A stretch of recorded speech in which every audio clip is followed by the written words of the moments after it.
ஒரு கிராமத்தில் 2 இளைஞர்கள் வாழ்ந்து வந்தார்கள். இருவருக்கும் வாழ்க்கையில் முன்னேற வேண்டும் என்ற ஆசை இருந்தது. ஒரு நாள் அந்த கிராமத்திற்கு ஒரு சித்தர் வந்தார்.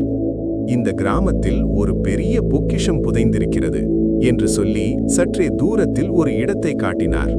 அங்கே தோண்டுங்கள், உங்களுக்கு ஒரு அதிசயம் காத்திருக்கிறது என்று சொல்லிவிட்டு அவர் சென்று விட்டார். இருவரும் உற்சாகமாக தோண்ட ஆரம்பித்தார்கள். நாள் முழுக்க நாட்கள் கடந்தது, ஆனால் எதுவும் கிடைக்கவில்லை. அப்போது ஒருவன் மனம் உடைந்தான். இந்த சித்தர் நம்மை ஏமாற்றிவிட்டார், வீணாக உழைக்கிறோம் என்று சொல்லி தோண்டுவதை நிறுத்திவிட்டு போய்விட்டான். ஆனால் மற்றவன் மட்டும் நம்பிக்கையை விடவில்லை. இத்தனை நாள் உழைத்தேன், இன்னும் கொஞ்சம் முயற்சி பண்ணலாம் என்று சொல்லி மீண்டும் தோண்ட ஆரம்பித்தான்.